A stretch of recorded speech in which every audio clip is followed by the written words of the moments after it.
This was in December. 6 months later, 5 months later, at the Byron Nelson was going on this week, I went down and did a press day, and they introduced the original Spider. First one to have groove inserts. Worked with Sean O'Hare. He finished second that week using one. But Sergio came in late. Sergio's best he had ever had was a +10. Tour average was 0.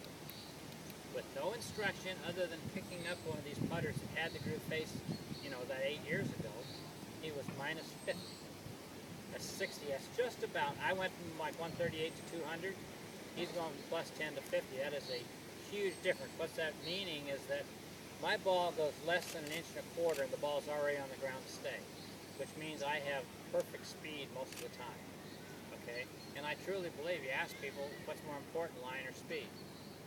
Okay? They tell you speed. And they're the same person that rams it 10 feet by or leaves it short, And a lot of that comes from not having loft and getting a true roll on. So it is a big deal.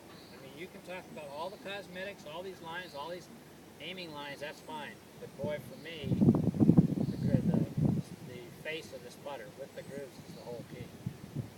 How do the grooves actually work on the board? Do they actually grip it? Because there's less surface area, there's dwell time, you can manipulate it. Well, I mean, the original one, when they first came out, you literally, and you said they had the red inserts, it was comical because you see the white ball. I mean, how important is it to have a wedge that you hit and you have some of the paint off your ball in those grooves? I mean, that means your wedge hasn't been hit a whole bunch. That's one reason why guys change wedges all the time, because they wear down the edges where they can get a hold of the ball. This is literally what's happening. I mean, the ball is getting caught by these grooves, and the ball is forcing the ball to roll over. It doesn't send it up. It's built so the ball is sent down and rolls. Totally different thing, and it makes a tremendous difference. I mean, you wouldn't want to hit a wedge that didn't have any grooves in it, believe me. So why on a club that you're going to be hitting almost half, if you're a pro, you're going to hit almost half your shots are going to be with this club. I would think I'd want a club that worked.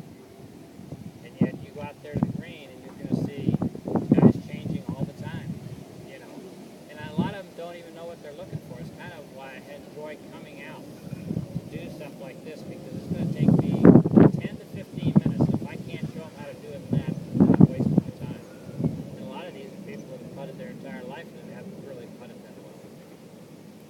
This stuff's for real. This stuff really improves the game.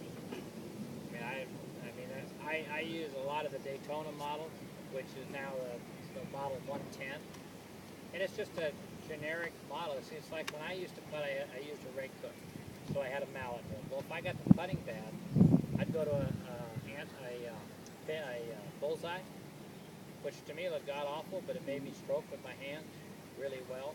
And that's kind of what I get. A lot of times people get big-headed clubs, and they need to have like a backup club just to practice with, so that they still know it's all about feel. And that's what I get with this, because I get such a consistent roll every time. I know I'm not going to 3-putt. I mean, at one point, which I brought a great story, I'd gone 960-plus holes out of 3-putt going into the U.S. Open at Pebble, 73.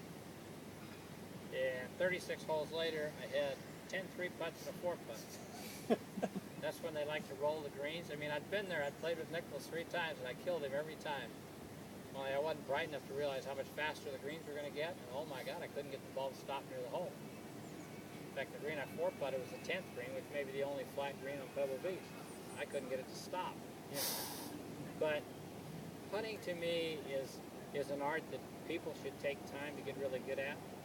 And there is some equipment out there that'll definitely, headlined by this stuff, it's going to help everybody. And that's why they're proud of all these different lines, which is, the market share they've gained so fast has only been with a few models. I'm curious, by the time we come back here next year, we'll see. I think it'll be a totally different market share. Not that the product has changed a whole lot, it's the fact that it's got to look good to your eyes. It comes and goes. Just like last year, I was wishing that they would have made Paula Kramer won the U.S. Open, and she used the Daytona model. And I was amazed they didn't make a pink insert. Send them to every club 32, 33, and 34 inches, so the women would know that this putter is designed for them. No telling how many they would have sold. So it's in marketing, but they certainly have the product to push. I'm believe me. You watch the guys. You can stand on the side of the green. You watch somebody that's not using this insert, and you watch the flight characteristic on the balls they put them. It won't look anything like some of these that you'll see out there. These balls won't do any hopping. They're gonna roll.